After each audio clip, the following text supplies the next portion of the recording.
Yo, everybody. Happy Wednesday. I am back. I'm your host, Shad Dales, and thanks for checking in to our latest Trade to Black podcast. Lots to dive into. Got a big interview coming up with Weldon Angelos. We're going to talk to him about his interview last week on Fox News, whether or not a lot of people reached out to him since that interview. If so, who and what some of the feedback he's received.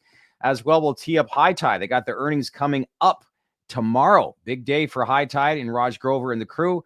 Hoping that many in the industry are hoping that obviously he bangs out some other good numbers in this quarter as this company continues to thrive amongst all people in this cannabis community as well. What else have we got on the table? Some Ohio news, and we'll talk about RFK and his hearing. He's got the votes. What an eventful day, especially with some of the questions Bernie Sanders was asking. So with that, let's welcome in AV here on a Wednesday. Good to see you. How are things? That's good. Nice busy day. RFK hearing was exciting. FOMC was neutral, which was good. So all things considered, it was a positive day, even though MSOS and the rest of the cannabis stocks are down, with a couple on the up. Yeah, interesting. I give him credit, man. Like, you are right in front of everyone in the Senate there, and all eyes are on you. But some of the questions that he was asked, I guess you got to ask that in order to get that kind of position. But I thought Bernie Sanders, man, oh man, he was going after him, especially with a lot of stuff related to the environment. What'd you think of those Bernie onesies? Did you like that little example that he was showing? That was interesting, to say the least, but does not surprise me. I think he's on the phone right now. He's probably talking to Weldon and the crew, but we got a few people in the background right now. But how's everybody feeling about the sentiment of the space right now? I know there's prices are continue to bleed right now. Not a lot of stuff going on as far as developments. And all we could do right now is try to speak to whomever and get somewhat positive news as we try to build more and more of a story as to whether or not this administration is going to act on cannabis. Next week's hearing will be telling. We are hearing some rumors that cannabis will, in fact, indeed get brought up. Whether that's true or not, we're going to find out. But if that does, that'll be interesting because it's badly needed and something that I think all of us here are hoping for, and that it happens. So anyways, Ben Lubin, Weldon Rocks. Hopefully I don't know who Anthony's speaking to at the moment, but he's with Weldon right now. Okay. I think he's trying to get on right now. Is the RFK vote tomorrow after the second hearing? My understanding is that the hearing is done. It's completed. I thought it was the first of 2 days, but after speaking to a few people this afternoon, the hearing is actually completed. So my guess is that in the next day or two, it'll be finalized, but he has the votes now. So long story short, RFK is about to be named the head of the HHS, which I think is going to be a good thing. But let's get the ball rolling and see what happens next now that this announcement is made and he's appointed. And we go from there. Yes, Tiger, RFK is a cool guy. I thought he handled himself rather well during that hearing itself. What were some of the highlights that you all liked or didn't like that stood out to you? Let me know before we get into today's show, as we bring up some of the stuff. Any questions you want me to ask as well regarding Weldon, feel free to ask or outline some of these, your questions down below. David Benz, RFK does have the votes. Yes, he does. The deciding factor in all this will be JD Vance. But yeah. Anyways, we'll welcome back in Mr. Varrell here on Wednesday. Technical difficulties. Had to welcome back. We'll do it live. Weldon should be logging in now. So show business. Okay. I didn't know there were two hearings because there's two hearings with different members of the Senate. I'm assuming it's going to be a different committee because they said there wasn't going to be a second round of questions with the cohort of lawmakers that was today. Rose, is it official? Is RFK in? So confused. It's not official yet, but he does have the votes. So once I think this is the first. I did say to you before the show that it's the first of two hearings. The second hearing will be tomorrow. Once that takes place, sorry for not reading up on how these things all unfold, but timeline wise as to how long it'll take before he's officially named. Let me find that out. I'll actually reach out to some people while we're doing this live. There he is. We got him. But all right, let's kind of time for our featured interview here today. Let's welcome in Weldon Angelos for the first time to the podcast. Looking forward to this. Good day, sir. How are things? Hey, how you doing? Sorry about that.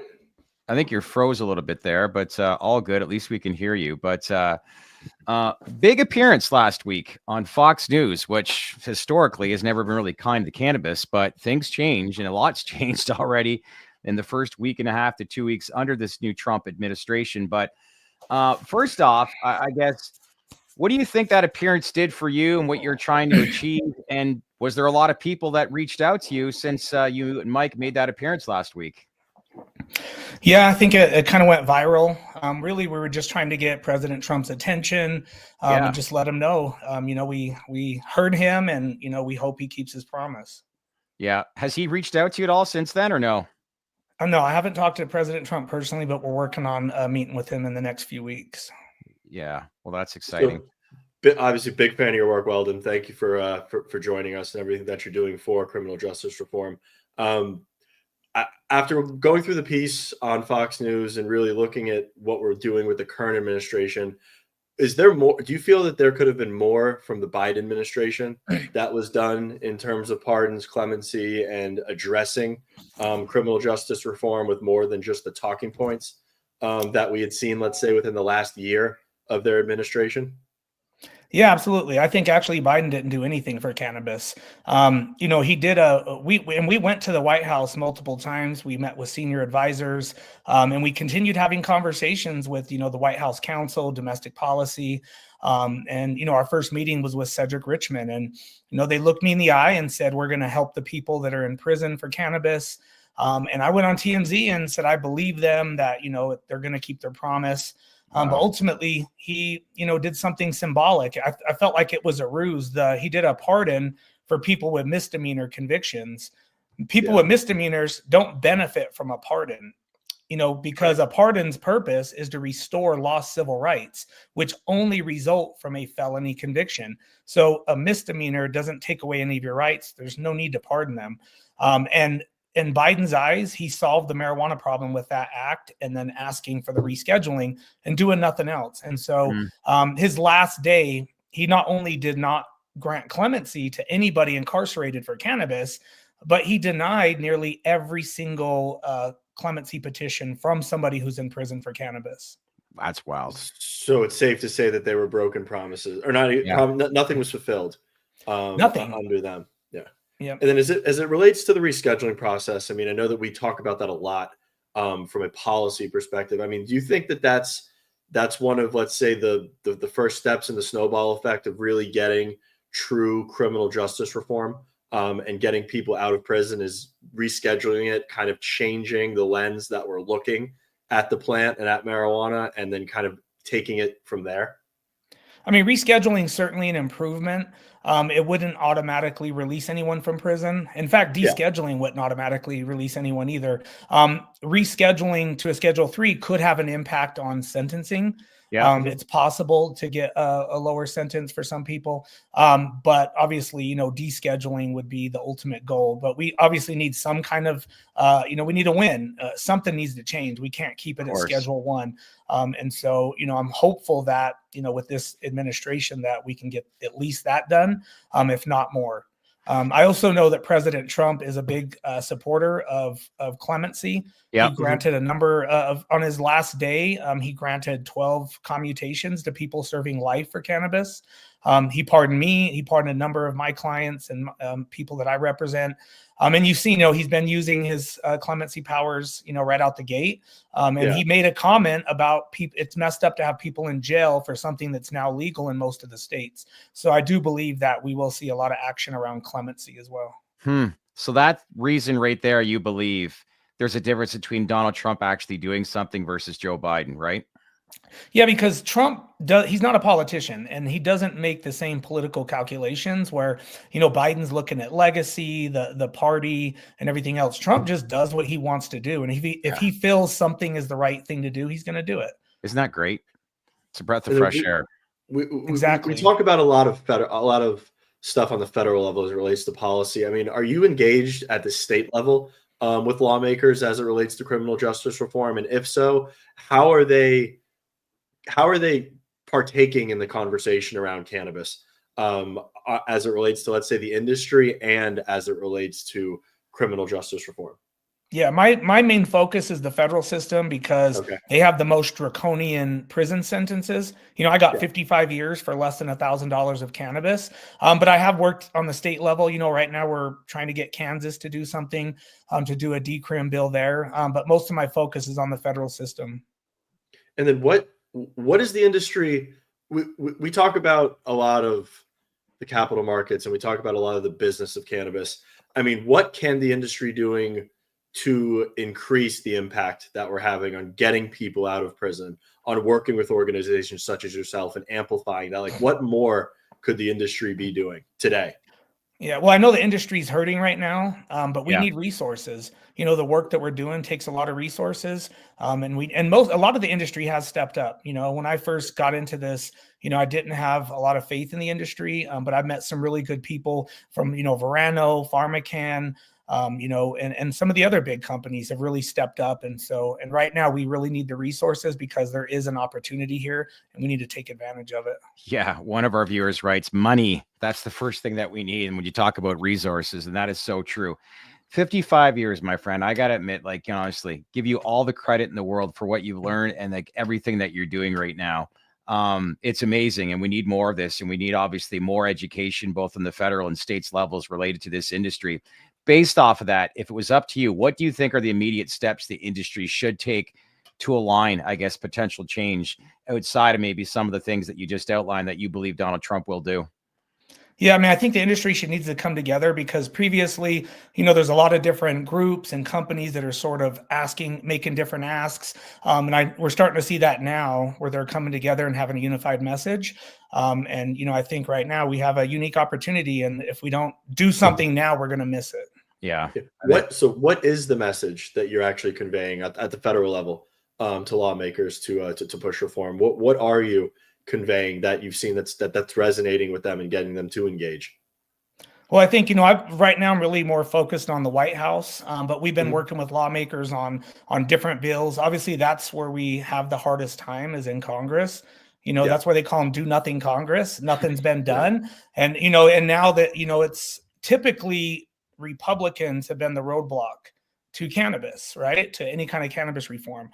But because Trump is president right now and they listen to him, you know, we actually have a good opportunity to get something done in Congress because of that. And for instance, when President Trump, you know, first got in office, you know, the Republicans had Congress just like it is now. I think at least they had the Senate. And we've been pushing for a criminal justice reform bill that was going nowhere because of Mitch McConnell. Yeah. We ended up getting the First Step Act through only because of President Trump. President Trump put pressure on Mitch McConnell to bring up the First Step Act for a vote. And I think, you know, that scenario can happen here with cannabis because the Republicans listen to the president. He's their leader. And so our goal right now is really to get the president to double down on what he said about cannabis reform, and just get him to follow through on some of his promises. So I don't know what you can and can't share, but what is your message when speaking with him? Yeah, I mean, I probably can't go into that, but I think right now what I'm trying to do is bring together a group of, you know, entertainers, athletes, people that have been impacted by prohibition, have been debanked, have been, you know, arrested for cannabis or use cannabis for medicinal purposes, bring them together and, you know, get that message to President Trump, get a meeting with them, let them hear directly from them. You know, Mike Tyson has known Trump for 30 years. Yeah. And so, you know, getting him to be able to sit down and talk to President Trump directly, I think is going to have the biggest impact. Yeah. He's been a big supporter of him for a long time. And as part of your work goes in the industry, like, are you also working with social equity applicants and people at the, let's say, the industry level in different markets, with Mission Green and the Weldon, I think the Weldon project, correct? Yeah, the Weldon project. Yeah, we do. Our primary focus is getting people out of prison, helping them get their records expunged or a pardon so they can, you know, participate in society. When you get out of jail, getting out of jail is the most important thing. If you're in prison right now doing 30, 40, 50, 60 years for cannabis, it's ridiculous. Yeah, especially those that are in states that have now legalized and they wouldn't be even prosecuted today, let alone receive such a ridiculous sentence. And so my main goal is getting them out of prison and ending incarceration for cannabis, but also making them whole again. Because when I got out, I had a felony conviction on my record. It was hard to do anything. You know, you can't get an apartment, you can't get loans. Like, it really affects the way you live. And so a lot of people just go back to crime. They go back to hustling or whatever they were doing before. But I was fortunate enough to get a pardon. And I want to make sure that other people, you know, receive that. I had, you know, celebrities pulling for me and, you know, political figures. Most people don't have that kind of support. So, you know, I want to be the voice for them. And I think the most important thing is getting those people out of jail, making them whole again. Like, our message is you know, release, reform, rebuild. We're trying to get people out of jail, help rebuild their lives. Some of them want to get back in the industry. We help them. We get them jobs. We got Luke Scarmazzo a job at Glass House, making a you know, decent salary. And we want to keep doing that. And for those that want to be in the industry, they deserve some market share. And so we're definitely working with people that we are helping get out, you know, to either get in the industry or find, you know, whatever else they want to do and make them whole again. So to me, that's the biggest challenges for a lot of people that have been incarcerated for cannabis-related offenses, just having a normal life, jobs, rent, that sort of thing. And that then leads to them going back to crime, is what you're suggesting, based on the uphill challenges it face, based on the current system that's in place, right? Yeah, it can. And that's what we've seen, the recidivism rates around people that get out and have no resources. They don't have. And so we're trying to help people get educated as well, finding educational opportunities to uplift these individuals who never should have went to prison in the first place. Yeah. So how do you envision the future of cannabis legalization impacting like the overall criminal justice system in the United States? Like, how do you think this could work? As far as like, if there was actual legalization across the entire country at some point, like, how would that change? How would it work as far as people being charged with a lot of cannabis charges and being exonerated eventually? And like, how do you see that kind of playing out? Or is that something you even discuss right now? Yeah, absolutely. I mean, I think any legalization bill that get introduced must have, you know, some kind of prison release provision and must have an expungement provision, because you can't legalize federally and then just forget about all the people whose lives have been completely destroyed by cannabis prohibition. And so every bill that we worked on, you know, the Mace bill, you know, other bills, we have to have this in there. I don't think they should do anything that doesn't include something to help these people. Yeah. You know, it goes hand in hand. I mean, if they're going to legalize cannabis, they better get everybody out of prison. That's a non-violent cannabis offender. And I mean, it's sad, because what you said in the last question was that that inmates, when they get out of prison, they have trouble accessing loans, or getting apartments, or accessing loans. And unfortunately, the 500,000 employees of the cannabis industry have that same problem as well. I mean, we've got a long way to go as an industry, but hopefully we can get comprehensive reform that follows and solves a lot of these problems. Not all at once, but a majority at once. Yeah, it would be refreshing. And I think the president is really looking at this debanking issue. So I think the timing's perfect, because, you know, with Operation Choke Point, you know, these individuals, like you said, they're having the same problems and they're state compliant. And so I think that message is going to resonate with President Trump. So based on your network, like, you're connected to a lot of people, whether it's even outside of celebrities, people with big followings. Do they seem more open and receptive of carrying this voice a little bit more since Donald Trump was sworn in as the president? Or are we looking or reading too much into that right now? Yeah, I mean, I think some people think we're not getting anything done under Trump. And so, because, you know, we had a lot of celebrities step up under Biden. And a lot of them are like, if Biden didn't do it, well, you know, why would Trump do it? You know, we even worked with big names like Drake, you know, Killer Mike, you know, the rapper Russ, you know, Tyson, Bella Thorne. We had a lot of people, you know, do videos, sign letters. You know, we had half of the whole entire hip hop industry send a letter to Biden asking him to provide relief to these people. And he ignored it. You know what I mean? He didn't care. It wasn't important to him. So a lot of people are like, you know, they're just giving up. And so my job is to try to prevent that. And that's why we want to, you know, meet with the president as soon as possible. Yeah. Did you attempt to engage with Vice President Harris in that short stint of her running for office? And was she receptive to anything? Yeah, she was, but I think her main thing was getting elected. And, you know, I'm tired of, you know, promises from politicians. Well, it's just getting old. we all are, to be completely frank. Biggest thing I was Sorry, going I to was say, just going to say I have two constituents of mine that are the perfect candidates for clemency. One guy was following medical marijuana laws in Michigan, and he got 16 years after Sessions rescinded the Cole memo. And then another guy who was a rising star in college football, and he got 10 years for a first-time nonviolent marijuana offense. And we had 36 members of Congress sign a letter to Biden asking that he commute these two individuals at least. And he wouldn't even do that. He actually denied one of them. 10 years for a single marijuana, and it's his first offense. Yep. And the other guy was just following Michigan medical marijuana laws, and he got 16 years. And he's still in there. He was following medical marijuana laws in the state of Michigan. So what did they convict him on? Well, there is no exception to the federal laws, right? Even if it's state compliant, technically the feds can prosecute anybody in the industry right now, except medical marijuana because of the rider. But anyone else in the rec side, they can get prosecuted, and there's nothing anyone can do about it. That's what happened to Luke Scarmazzo. Before the rider came into effect, Luke Scarmazzo got 22 years for a medical dispensary in Modesto. It was because he made a video that said F the feds. And so they went after him, and they can do that now, which is why this is so important that we get something done. Education. We've been to Washington a few times, and it's a little startling. Anthony and I have learned as to how uninformed, but we need to do a better job. I think as an industry, we can't just sit here and pound our feet. It's like we have to do something about it.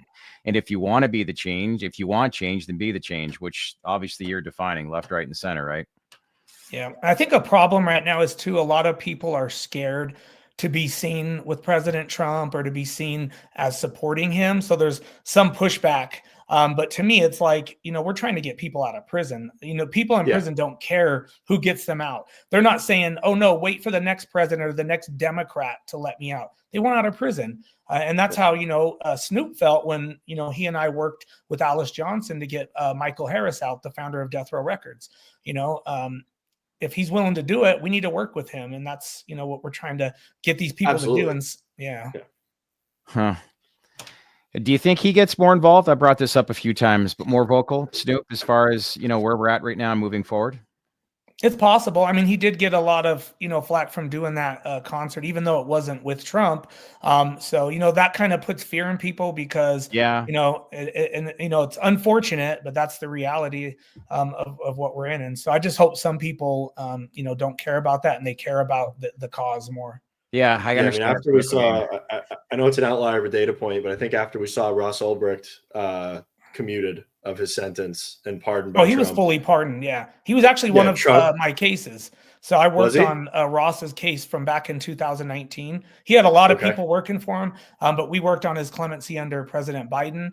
I had conversations with the pardon attorney about his case, and with the White House and Rand Paul. And President Trump wanted to commute his sentence last time, and it didn't happen. But now, he fully pardoned him, and I was very happy. Yeah, with Trump pardoning his sentence, he needs to go to town on the nonviolent cannabis offenders. It's really no excuse. It's going to happen. Actually, his last term before he lost the election, they were looking at marijuana cases as a category to grant.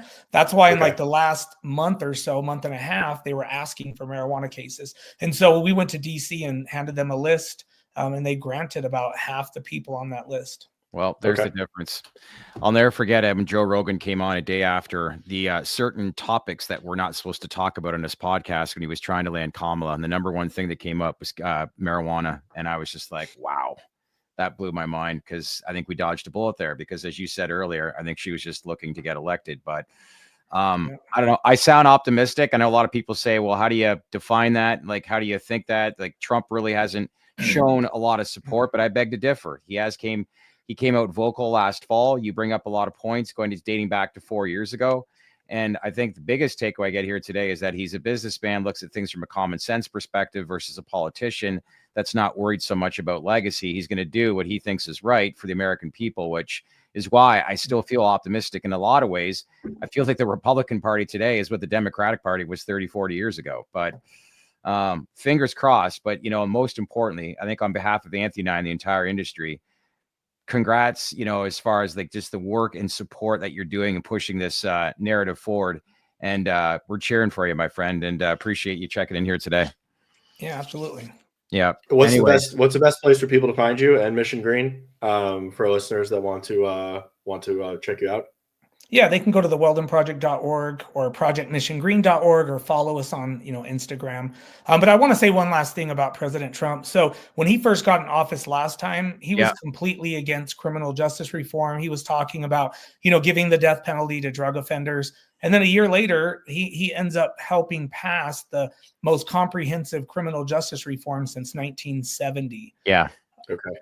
So I was going to say, give me an example as to why people that feel like Donald Trump didn't do anything for 4 years. But what's the biggest difference you look at Donald Trump today versus when he entered office 8 years ago? That's pretty much it. Well, I think he's been impacted by the system. He's seen the system firsthand because he's been prosecuted. And I think towards the end of his last term, he was wanting to do something and he just didn't win. And, then a lot of other things happened. And so I feel like he is going to, finish the job that he was wanting to do last time. Yeah.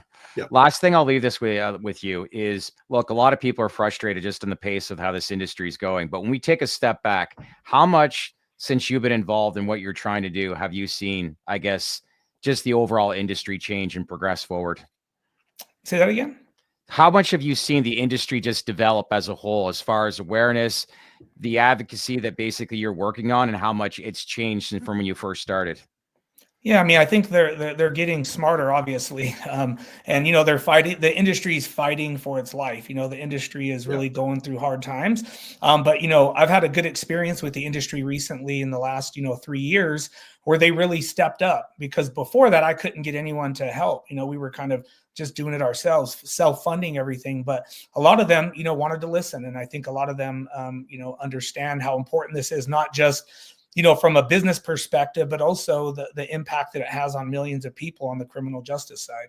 Yeah. Listen, appreciate again for checking in and sharing some of those stories. But yeah, all the best moving forward. And like I said, on behalf of Anthony and I, full support and love to have you on again if you ever have the time. Okay.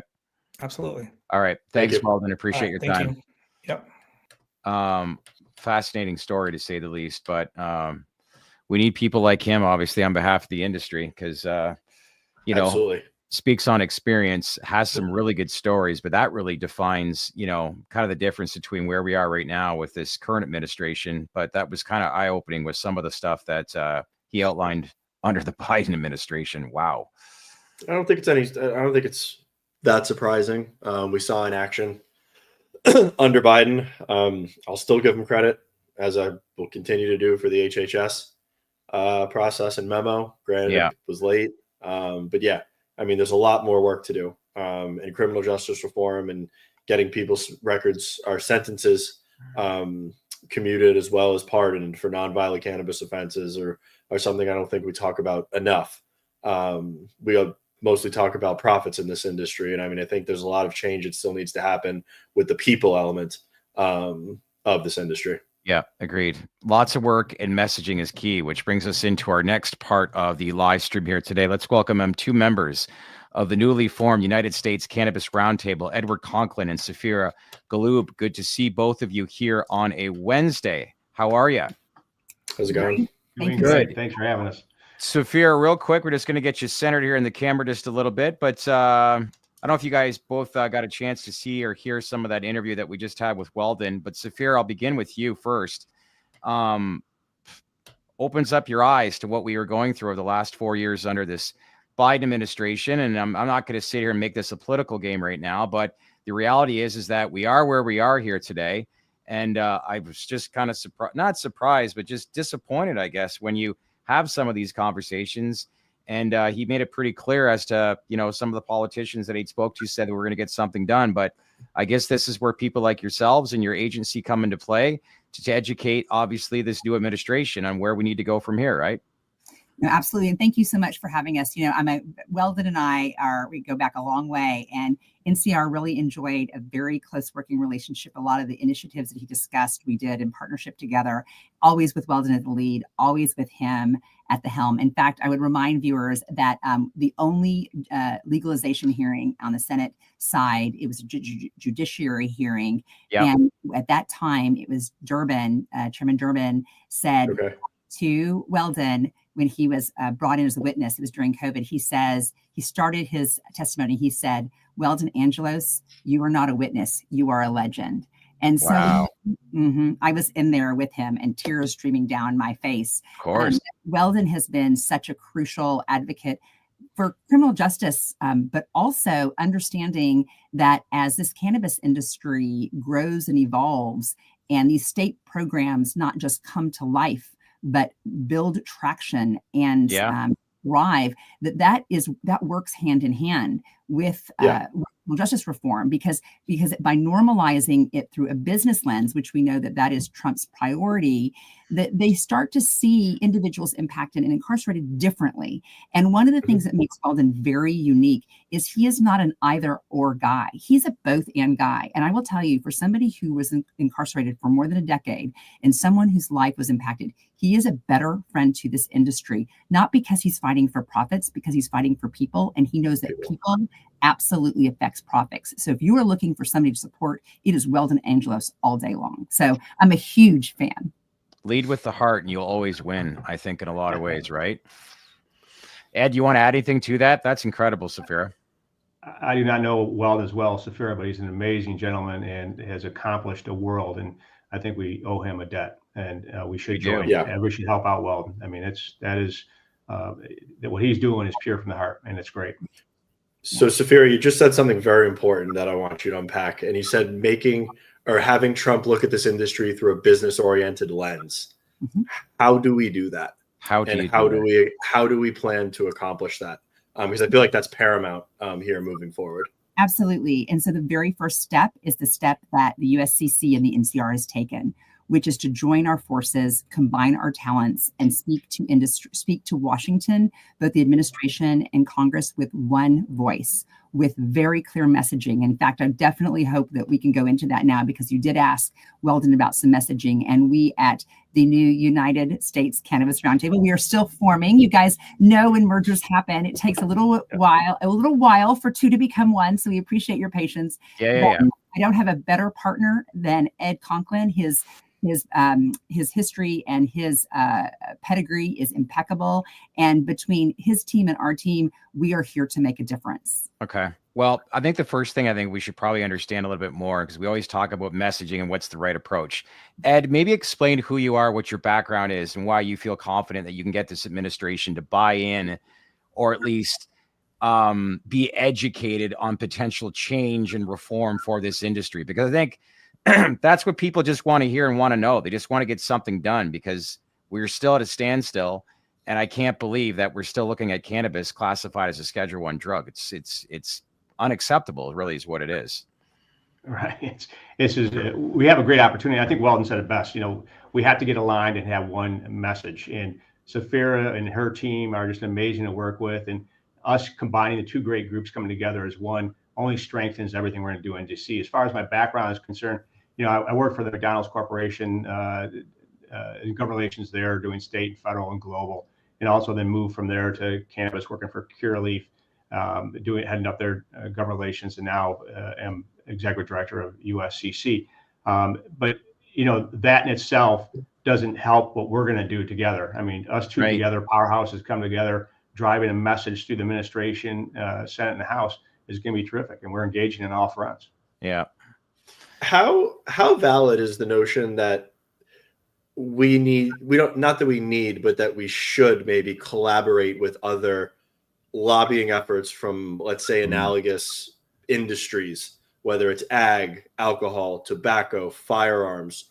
Are there plans to, let's say, I don't want to say court a partner, as it sounds very formal, but is that part of the strategy here, to get some of the pieces in the comms effort as it relates to Washington this time around?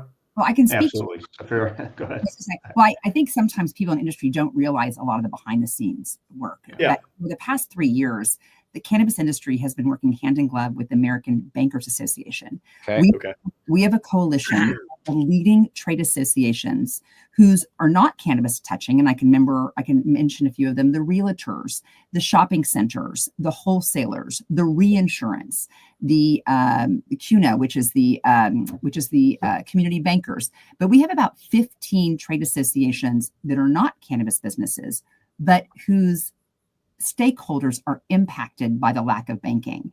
And so it is one of the things that industry sometimes doesn't have an appreciation for, but Ed absolutely does, and this new USCR does, is that, sorry, I'm still getting the acronym, bear with me, friends. That in Washington, different members of Congress need to hear from different messengers at different times. So for example, in the next week, we're going to be seeing a debanking hearing. And so our relationship with debanking is very unique and very authentic. And so the way we lean into that will be in conjunction with other industries who share that concern because it impacts their industry equally. So that has been our job. We have been doing that work. We don't publicize it, and we don't, and maybe that's why people don't know about it, but those partnerships are 100% in place and are crucial for momentum and success. Okay. So is the standalone approach a thing of the past? Kind of like alluding to like what Anthony just asked, like, do we look at this and, like you said, start giving up or providing examples and working with, other industries that would help bring, I guess, more attention and become more relatable and normalized, that people like these politicians truly understand what this cannabis space is going through, Ed? It is so tough to get something done in DC. I mean, we all know that. I mean, you said it, you've been there, and we encourage you and all your viewers to come to DC and help out. It takes a lot to move DC to do anything. So yeah, standalone doesn't work anymore. You need to broaden the base, broaden the conversation, and it takes a lot to get anything through the U.S. Senate. 60 votes. I mean, we've been there, and we talked about this before, on and on and on. And you got to move. You got to go through the old tapes. You got a lot of U.S. senators, staff that have not been educated on what cannabis is and isn't, and they still go on the old tapes at all. Yeah, and we got to get them through the dispensaries. You got to get them through our processing. You got to have them understand. I mean, you got a lot of people out there talking about this industry and delivering messages, but it's got to be impactful and it's got to be directed. The constituents got to come forward. Yeah, I was gonna say we have a couple irons in the fire with rescheduling, banking. There's a couple bills out there, CAOA, States Act. It's in terms of messaging and in terms of getting Washington updated and engaged in the conversation as it relates to what we need. Is there any sort of priority on that list, or is it more so like a unified message as to, hey, we need all of this as an industry? So I think sorry, go ahead. No, ladies, please. That was for either. Yeah. Sorry. Yeah. So we're still getting our dance together. So again, pretty soon we're going to know exactly what it looks like. So, I think what you're talking about is an issue around sequencing. So there's a dynamic in Washington where you want to go where the current is leading. So with this debanking, momentum around debanking, we're going to be leaning in very aggressively and strategically around explaining to lawmakers that in fact safe banking has brought the solution for the debanking problem, the choke point problem, in the Safe Banking Act in Section 10. Now we may deliver it differently, and we may reshape our language to land more effectively with a broader group of lawmakers. But you can't basically go in and ask for everything at one time. There's a sequencing. The state approach is 100% the way to go. And I know on our joint team, we have Senator Cory Gardner, who is the original architect of the States Act. And we know that a states' rights approach to cannabis legalization is going to land more elegantly and frankly with more support because of this Republican Party's priorities and their political philosophy. And DC is just not ready for full legalization yet. I mean, so you can't go for the whole loaf. You're gonna have to take the wedges you can grab at this time, and you got to follow the current. Yeah. I'm all for incremental. I don't think comprehensive is not going to work. No, in our instance, we've talked about that for a couple of years, Anthony. But I think right now, let's face it, anything would be a huge win for this industry right now. And the first thing that comes to mind is obviously rescheduling. That comes into play.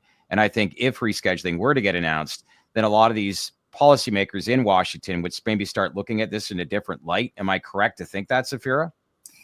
I mean, I definitely think momentum on rescheduling really shifts people's paradigms because one, they're starting to see there's actual medical use and the abuse potential relative to other drugs in the schedule is reclassified in a more and calibrated in a more appropriate way. It's also not considered a Schedule I illegal substance, which helps with the taxes. But that I think is one of the main things. But I think you actually are right that the real externality for us in fighting for more comprehensive reform is having people in Washington, specifically in Congress, understand that we shouldn't be sitting and situated next to drugs on the Schedule I. So that is going to help us with these other incremental efforts on Capitol Hill. We've been in a lot of offices last year and last session, and Safira has experienced the same thing I have with our staffs, that they said, a lot of these representatives to come back and see us when it's Schedule III. Right now, I just can't deal with the Schedule I. And it will change the game on the Capitol Hill dramatically. Yeah, David Culver. We saw that firsthand, Chad and I, when our first trip to Washington. We got to sit. I'm not going to name names. We got to sit down with a bunch of lawmakers that were very gracious with their time. And while they did engage in the conversation, some of them actually said they would vote yes on safe banking. They were like, I just can't support this publicly due to my constituency. I can't talk about it because it's a Schedule I substance. So I do agree with you that I think it actually gives us cover fire and it gives the politicians some optionality once it drops to 3 and we're not sitting up there next to true narcotics. I just think overall, as far as the industry, as far as representation, there needs to be more attention, awareness, and this comes from a lot of different parts. Us as a media company, yourselves is what you're doing, obviously executives within the overall industry, and then people like Weldon as well. But I don't know if it's been there up until now, but I do think it's moment of truth for how this industry is going to develop here in 2025, because there's a lot of viewers out there right now. And even outside of that, even from the criminal justice system, to like Weldon alluded to, it's just like the time is now for change. And I think that we are frustrated with what's happened over these last 4 years, and that's only compounding more. But now that you have Donald Trump in place, it's like, hurry up already. People are optimistic, but still there's the great unknown. But saying all that, Safira, do you feel different? Are we in different times now with this new administration and the messaging that you want to get through? Does it feel different versus Biden? Look, this president is taking some really big swings, and this industry needs a really big hit. And so it's our job to make sure that when that ball is thrown to him, he is ready to hit it out of the park. Yeah. And I believe that the team that we have combined at the United States Cannabis Roundtable with not just our staff, but more importantly, our consultants, that we're ready to help prepare him to hit us out of the park for us. It is going to take some coordination and some time and some patience, and we're going to have to be ready for that right moment. And I will tell you, patience in Washington, particularly for our industry, is one of the hardest things. It is. We are reared and ready to go. For those that don't know, I mean, I know we're talking, and us as a show are very fixated on federal policy. Within the USCR, are you also engaging on the state level to push reforms, or is it most of the focus right now and resources allocated to federal reform?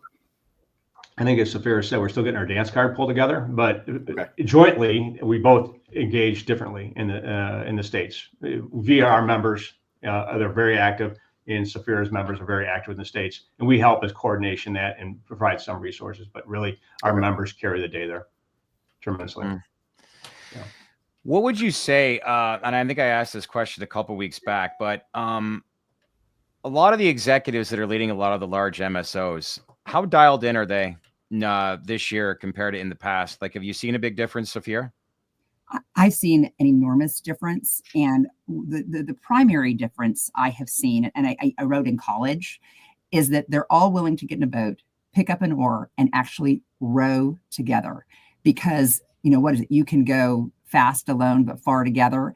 The truth of it is that our progress is going to be dependent on how coordinated we are. We may be a smaller boat, meaning other industries, and Ed comes from really large industries with big pocketbooks. So we may not have the money, but if we are more finely tuned in our coordination, we can get some momentum and some wind in our back, and we can really move some mountains. And the CEOs, big compliments and shout out to the CEOs who are leading in both of our organizations to really put egos aside and bring pocketbooks together and write the big I mean, I don't say write the big checks, but to coordinate their dollars in a meaningful and focused way. And industry doesn't just demand that, industry deserves that. Yeah. And we, just to add on that, we besides the COs, we have small members, single store dispensary members. We have some of the largest suppliers there are in this industry. We have great partnerships with those. We got insurance companies, legal firms, all working together, and they're all pulling the same oar. I mean, they are really coming to this Congress to work hard and get something done, and they're very excited about our chances. We need resources, as Weldon said, and that translates into money. That's what it comes down to, right? And it's time to spend money if, like, you want to be the change. But if I'm having this podcast with you guys in December 31st, 2025, what would you deem as a successful year in your first year under this new agency? Ed, I'll begin with you. Rescheduling, rescheduling number one. I mean, we got to start there, get that done, and get it through. I think we need to get. I think Trump's head's going to explode when he hears about capital markets that our companies based in the U.S. have to go to Canada to go on the markets there. When he hears that, his head's going to explode. Is I think he access to aware capital markets. He's not aware of that yet. I think he probably is from talking to some of our member companies, but not. He can become. I don't think he knows the extent. I don't think he knows the extent of it. If someone were to sit there with a whiteboard and lay out exactly how this process has unfolded, I think he would be absolutely up in arms with the way that the U.S. companies are being treated. Yeah, I think get rid of that, get scheduling, take care of that issue. It changes the game, get safe banking done, and do some states' rights issue stuff. I think, like Weldon mentioned, it'd be huge to get some more people out of jail, as Weldon mentioned. And I think the other thing I'd be really happy with is all your viewers join USCR and help us bring this home. I mean, we need members, we need help, we need funding. They can join. Yeah. And what I say is nobody has to write one big check, but everybody has to do something. It takes a village. It absolutely, this effort's going to take a village. And luckily our village is getting optimized very early in the game. Absolutely. Look, I need 5 people to sponsor me to get my working visa into the U.S. So Ed, Safira, can I get you down on that list? Because things are about to get real in Canada. You mean our 51st state? You're just going to become a state and we'll just send you your passport. I know there's a lot of Canadians that may not like this, but I am all for that. I'm probably the most American Canadian around, but that's when you live in a border town. But listen, like I said to Weldon, best of luck. We're going to be watching closely. Look to have you on a number of times to see how things are developing, because I know a lot of people realize that this industry is a Washington play right now, and we want to see how this develops. And a lot of people, like I said, keep reaching out. I hate to say it, but patience has got to be so crucial more than ever right now in 2025. But I wish you the best of luck moving forward, and let's hope we get some reform, which would be great for the industry. We need it, right? Yeah, absolutely. Thanks for having us on. All right. Thank you. Appreciate it. Let's keep in touch. Bye now. All right, my friend. Those were action-packed day. Future's bright. I mean, I like that they're spearheading the initiatives for the USCR. Hopefully we can do a fly-in day. Hopefully we can do a fly-in day here soon. Up in Washington and get some FaceTime with a couple of the lawmakers again. Yeah, I think I better get to Washington next week for that hearing. But for the banking hearing? Yeah, I think I better go. Also, I saw the chat was lighting up. Trump did say that he would give the death penalty to illegal drug dealers that were crossing the border. So that Tom, he's right again. But yeah, I saw the chat was just like bam, bam, bam, bam, bam. With that. Oh, Gretchen, February 5th. Yeah, the banking hearing. And when I say I gotta go, Gretchen was the one reached out that basically said you got to be here, and I think she's right. Great question, by the way, when you asked about latching on to other groups like the NRA or Big Ag. It makes sense, and it gives me some comfort that Safira alluded to. They've been working with those groups for 3 years. Yeah. Because the cannabis industry is obviously a big industry. It's a $30 billion industry. That's not big in the grand scheme of things. That's not big in size, scope, resources. It's pretty small. As it relates to other industries, it's also very immature. as it relates to other industries that have been around for decades, if not the last 100 years, that have influence and power in Washington. How big is the big alcohol industry across the country? Do you know? I think the alcohol industry is somewhere between 200 and 300 billion. And cannabis, if full reform were to take place, is it estimated to be 100 billion, if I'm correct? Or is it bigger than that? 260 billion alcohol. Okay. So I was right. Yeah. What is the status of the next rescheduling hearing? Sonic, if we knew that, we would be telling you, but no one knows the status of the next rescheduling hearing. Yep. There's going to be some information we're hearing about rescheduling coming up the next couple of days that pertains to just maybe an outline as to like what we can anticipate as far as the ALJ hearing, or what that would look like as far as going straight to a ruling. But I don't that there's still some things that gotta play out. I don't know what timing wise when that next, they said 90 days if I'm correct, from a couple of weeks ago once the judge postponed it, so that pushes it to April. But I don't know. As per Shane, the ball is in the DEA's court to now respond. The DEA can also push. I don't think they're mandated. Rescheduling is not going down the drain, Gretchen. You're wrong. So thank you for that. But yeah. I don't know if the DEA has to respond. Yep. But in that 90-day window. Anything we want to touch on? There's a couple of headlines I want to talk about. What do we RFK? We brought that up. What'd you think of that? I was bringing it up. The Bernie Sanders onesies. Bernie Sanders was yelling at RFK for the onesies, which I might buy one for my baby just for the hell of it.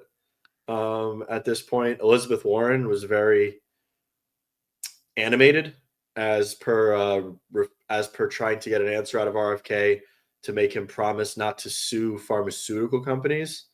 Gretchen, I'll bet you $500 that rescheduling does not go down the drain, and it gets passed. Not this year, but it gets passed. Yeah, I'll throw in $500 too, buddy. Yeah. Whoa! Are we saying something? So, what else was there? Warnock. Good old Reverend Warnock. He was out there lobbying for big pharma, just like he is against he does not cannabis. Like no. I think RFK is going to pass. I've heard he has the votes. We shall see. I didn't see the Warnock Sunday. Fine, Gretchen. I will bet you $500 that the final ruling is signed within the next 365 days. So a year from now, January 29th, 2026, the final ruling is signed. Okay. It was interesting. We'll see what my bet should be. We'll see what happens. But I also think people's expectations on the impact of RFK need to be tempered. Like, the HHS have done their job. They gave us the 252-page report. There isn't that much that he can do to further our cause unless it's going to be ultimate descheduling and creating more avenues for research. He can't really impact the rescheduling process as it relates to where we are right now. It's in the DOJ's hands as far as everything goes. HHS can't really do more.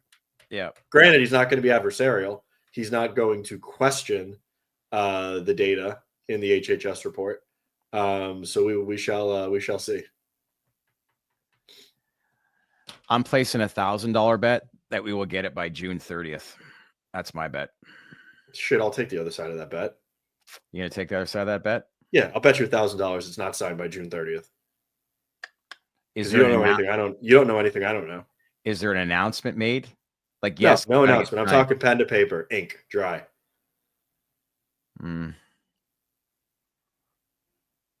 August 31st. No. All right.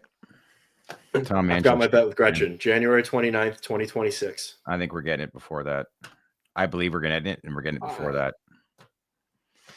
All right. I'm trying to be practical from now on. So if she wants to give me that time frame of a year from today, I will take it. Yeah. I think there Oh, was High Tide earnings. How were High Tide's earnings? I saw the alert come up. I didn't get a chance to see it. Which And guys, don't infer too much. I mean, I talk to Gretchen all the time. Like, this is all fun and games. yes, This is all just banter. yes, nothing personal here. No, not at all. Oh shit. What are you seeing? Wait. Oh, okay. I'm bringing it up. Full year. 522 million for the year. So finally crossed a $500 million annualized run rate. 6 consecutive quarter of positive free cash flow at 5.9 million with trailing free cash flow of $22 million. I will do a write-up of this in the newsletter tomorrow morning, since I can't really run through this on the fly right now. 11%. They did 138 million for the Q. And 11% market share, despite having just 5% of stores across the country. In Canada? Yep.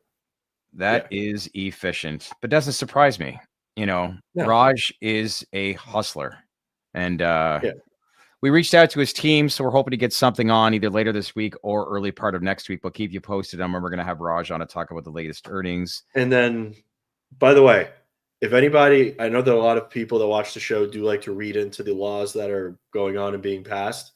Look at the frame, and we can talk about this on Friday more in depth. Look at the framework that Hawaii is proposing to pass.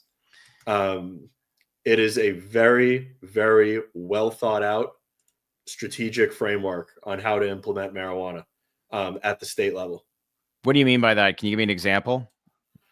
It covers med, it covers rec, it covers home grow, it covers anything and everything that you would want to put into sensible cannabis reform into the bill at the state level. It looks like a very, I was reading about it on, I was actually reading about it on Marijuana Moment. So we can learn a lot from the state of Hawaii, is what you're saying. If it passes, which it should pass this time around. I know that our guest that we were going to have, Karen O'Keefe from the Marijuana Policy Project last week, she's working on that bill. That was going to be one of the main points of conversation, was we were going to talk about what was going on in Hawaii, which I know MPP is pretty involved with. Saw some news too in Ohio. Republican lawmakers. Did you see this? Yeah, it sucks. Like, why are you going to retrade? Why are you going to try to retrade? It's just Republican lawmakers adding more fuel to the fire that Republicans are against cannabis. Because why would you try to retrade something that your citizens voted on and now boost taxes and do all this crazy stuff after you've implemented it, just to kind of hinder what's going on? Like, there's no reason to do this. It's another article that's on Marijuana Moment that I'll have to read later. Yeah. As I think Tom published it right at 4:00 when we started the show. Yes. Thanks, Tom. Hopefully Huffman doesn't have a lot of influence in Ohio. Talk about shifting the goalposts after the game started. Yeah. But last thing I'll bring up too is that I thought it was kind of humorous. I saw something. NHL players, they're what was that stat? They're consuming more cannabis and edibles playing video games versus going out drinking and partying. That doesn't surprise me.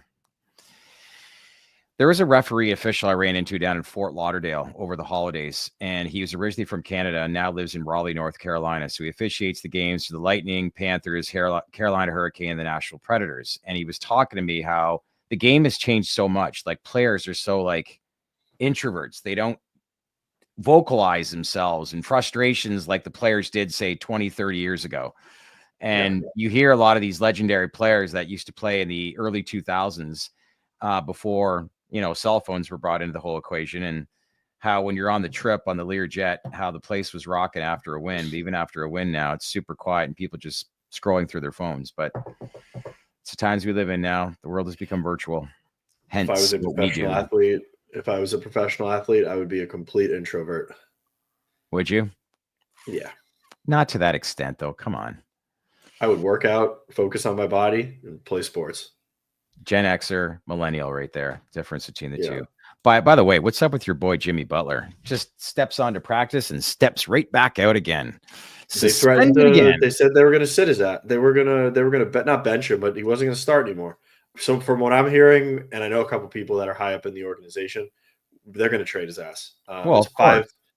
But I mean, they're hopeful they can get Andrew Wiggins in like a first round pick.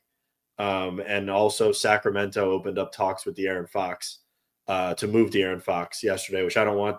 De'Aaron Fox might actually be a better fit than Andrew Wiggins because right now we've got Ware, Jovic, and Bam. So we've got the big guys. And then you put Duncan on the floor with De'Aaron Fox. Like, they're not going to win a championship, but they'll compete. Fred Gans, log on Friday, 11 a.m. I'll show you an old-time hockey jersey that I've got. Dude, I have a 1996 John Van Beesbrook stitched, like, authentic jersey that unfortunately doesn't fit me anymore because I was 8. But it is, if I wish it was adult size, I would still wear it to games. It's the real deal jersey. You're in great shape. You could put that baby on. Man, your jerseys at Florida, the rink there that I went, $600 for a hoodie, a jersey, and a light jacket. And I was like, no wonder why they're pumping in the air in that rink, because I showed up with a T-shirt on. But I've got the old New Jersey Devils jersey. That's got the green shoulder pads, not the black. Oh, that's a fire jersey.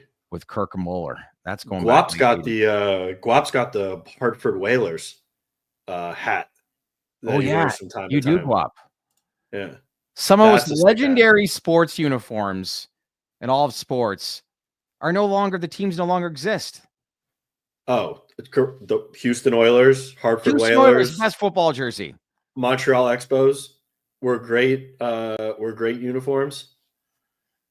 Montreal Expos were great uniforms. Yeah. The Quebec Nordiques in hockey, those powder blue. I don't even know what those look like. Oh, they were insane. The green Hartford Whalers, yes. Yeah, Hartford Whalers uniforms are sick. Seattle Supersonics basketball, those were sick jerseys. Those are good too.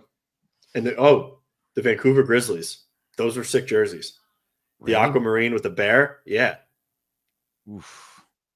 The Grizzlies jerseys were fire. I had one of those, and I had a Grant Hill like aquamarine Pistons jersey with the motor. It was the graphic one. Oh, and the Charlotte Hornets, those were good too. It was a Mustang on their jersey. Yeah, on the Pistons jersey. On fire. I know a lot of people around North America love it, but living in Toronto for 20 years, and people wear those old dinosaur Raptors jerseys. Those are awful. Yeah, those are pretty bad. I hate the Toronto Raptors. Yeah, I don't blame you. Yeah. All right, good job today. This was great. Back here Friday, Tyler Burline from Safe Harbor. He's a guy that's been around for a very long time in the industry. He's going to come on and join with us. Always a good friend of the show. Who else do we have set for Friday? We had Mr. DiNardo from Air, but that actually got pushed to Monday. Due to a travel conflict that he had. Tom, if you ever want to come on and talk sports, we can have like a Pardon the Interruption style show. Fred, Charlestown Chiefs. I was in Saginaw, Michigan. As the play-by-play guy in junior hockey 20 years ago. Was making well over $6,000 a year. What a legendary job that was. But this rink in Saginaw was where some of the film, A Slapshot, was filmed. And who was there? The Hanson brothers. So they did a pre-game little event, and one of the brothers actually tripped over his skate. Dead serious. Wasn't a skit or wasn't a fake. And went face first into the ice. We had to delay the game by 10 minutes because there was blood all over the place. And I was like, at that point, I think it's time to call it a day. But yeah, the Hanson brothers. Okay, this has been good. We'll see you back here Friday as usual. Make sure to scan that QR code, get all the latest information. Anthony's going to highlight some takeaways from the High Tide's latest earnings. What are they? Make sure to scan that QR code and subscribe to our Baked In newsletter, delivered to your inbox weekdays, Monday through Friday at 8 a.m. Eastern time. Don't forget to give this video some likes and share it with your network. And we'll see you back here Friday morning, 11 a.m. AV. Enjoy the rest of your day. See ya.